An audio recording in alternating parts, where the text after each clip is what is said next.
Okay, so share natin to. So bumili ako ng another power supply. So alam niyo naman guys, meron na ako dating power supply, itong nice power supply, no? Kaso marami tayong battery.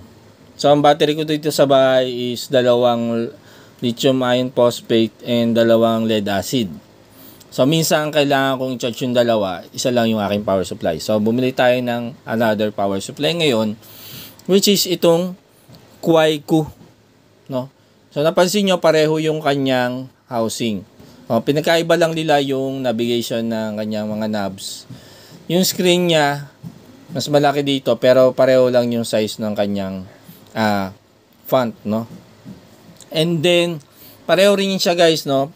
Yung pinili kong specs is parehong specs siya, 300 watts yung maximum specs ng ating power supply. So ito yung maximum voltage niya, ito yung maximum charging current niya or supply current niya.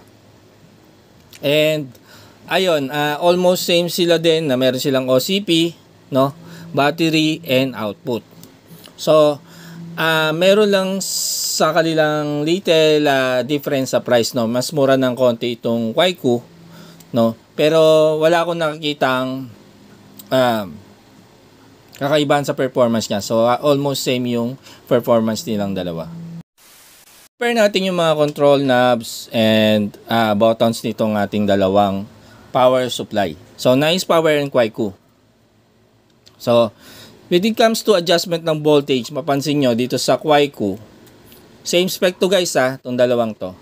Sa Quaiku, dalawa lang yung knob niya. Ito yung pang control ng voltage, ito yung para sa current.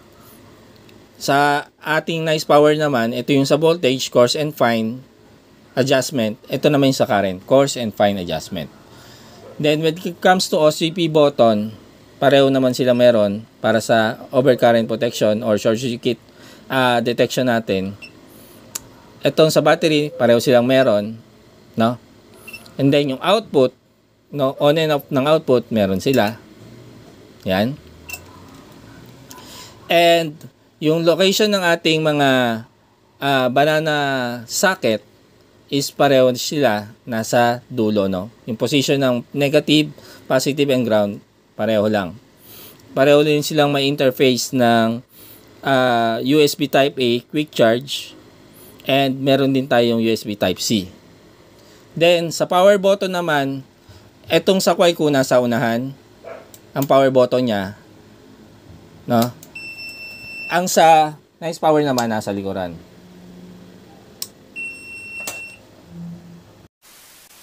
Eto, pag bumili kayo ng power supply kagaya nitong model na nakikita nyo sa harapan, yung nice power and Quaiku brand, no? May kasama yan guys na banana plug na probe natin, no? Banana connection na probe with alligator clip na yan guys. So pareho sila meron ganun. Ito siya. And then may kasama din siyang power cord. Ito yung power cord na kasama niya guys. EU type, no? Pero siyempre nandito tayo sa Pilipinas, kailangan natin ng adapter para magamit to. So ang ginawa ko guys, hindi ko ginamit tong cord ng ating kasama dun sa ating power supply. So ang ginawa ko guys, may luma kasi ako mga power cord ng rice cooker. No, yun ang ginamit ko kasi ito guys, US plug yung ginagamit ko. Same size siya nung power cord na kasama nung ating power supply. Except na ito kasi walang ground, no? Dalawa lang siya, 2C lang siya. Pero same size siya na 0.75 mm na size ng wire.